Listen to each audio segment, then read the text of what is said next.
আসসালামু আলাইকুম। হিসাব বিজ্ঞানের একটি খুবই কনফিউজিং আইটেম হচ্ছে আন্তঃপরিবহন ও বহিঃপরিবহন। অনেক শিক্ষার্থী বুঝতে পারে না কোনটি ক্রয়ের সাথে সম্পর্কিত আর কোনটি বিক্রয়ের সাথে সম্পর্কিত। তো আজকে আমরা এটাই ক্লিয়ার করার চেষ্টা করব। আর বোঝানো শেষে আমি তোমাদের দুইটি উদাহরণ দিয়ে দিব। তোমরা কমেন্টে জানাবে কোনটি আন্তঃপরিবহন আর কোনটি বহিঃপরিবহন। তো চলো শুরু করা যাক। দেখো, আন্তঃপরিবহন, আন্ত মানে কি? ভিতরে।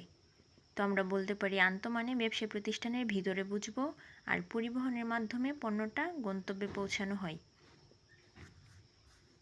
তাহলে পণ্যের গন্তব্যটা তোমার ব্যবসা প্রতিষ্ঠানের ভিতরে।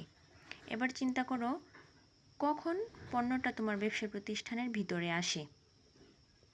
পণ্যটা ক্রয় করলে নাকি বিক্রয় করলে? অবশ্যই পণ্যটা ক্রয় করলে পণ্যটা তোমার ব্যবসা প্রতিষ্ঠানের ভিতরে আসবে। তাহলে এভাবে মনে রাখবে সহজে, এটা আসলে বোঝানোর জন্য। কিন্তু অঙ্ক করার ক্ষেত্রে শর্টকাটে মনে রাখবে আন্ত মানে ভিতরে, আর ভিতরে মানে হচ্ছে পণ্যটা ভিতরে আনা, আর পণ্যটা ভিতরে আনা মানে হচ্ছে ক্রয়। তাহলে আন্তঃপরিবহন মানে ক্রয় পরিবহন।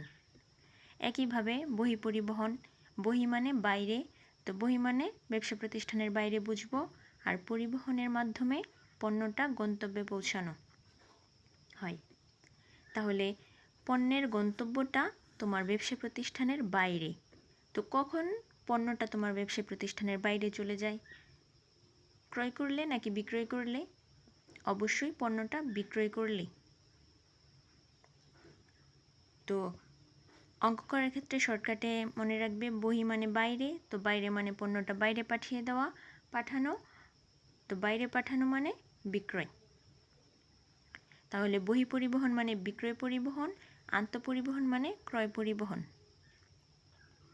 আশা করি বুঝতে পেরেছ।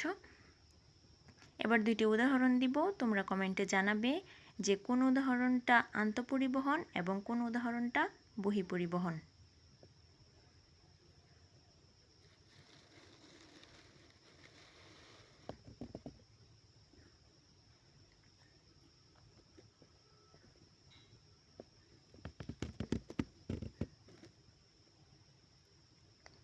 দেখো, পণ্যটি দোকানে আনার জন্য 2000 টাকা পরিবহন খরচ হলো।